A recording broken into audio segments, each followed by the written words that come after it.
মাস্কের নতুন রাজনৈতিক দল নিয়ে ট্রাম্পের মন্তব্য।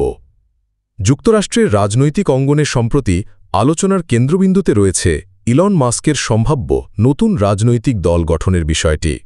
এই জল্পনা নিয়ে মার্কিন প্রেসিডেন্ট ডোনাল্ড ট্রাম্প তার প্রতিক্রিয়া ব্যক্ত করেছেন, যা রাজনৈতিক মহলে নতুন করে আলোচনার জন্ম দিয়েছে।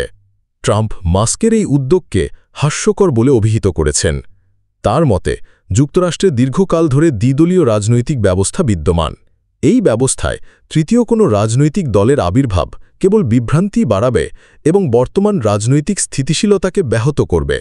ট্রাম্পের এই মন্তব্য মাস্কের রাজনৈতিক উচ্চাকাঙ্ক্ষা নিয়ে একটি স্পষ্ট বার্তা বহন করে।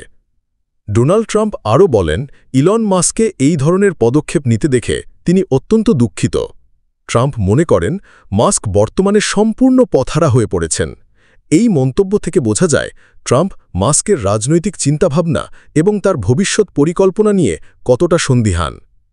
রাজনৈতিক বিশ্লেষকরা মনে করছেন, ট্রাম্পের এই মন্তব্য মাস্কের প্রতি তার নিজস্ব দৃষ্টিভঙ্গি তুলে ধরে।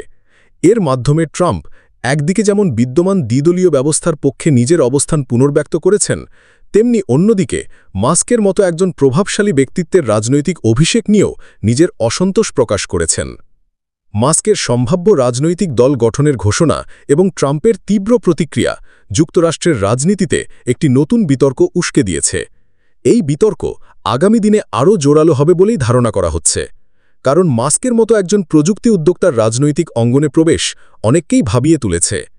ট্রাম্পের মন্তব্য স্পষ্ট ইঙ্গিত দেয় যে তিনি তৃতীয় কোনো দলের মাধ্যমে বিদ্যমান রাজনৈতিক কাঠামোতে কোনো ধরনের পরিবর্তন আনার পক্ষপাতী নন। তিনি বিশ্বাস করেন, আমেরিকার রাজনৈতিক ভবিষ্যৎ রিপাবলিকান এবং ডেমোক্রেটিক এই দুই দলের মাধ্যমেই পরিচালিত হওয়া উচিত।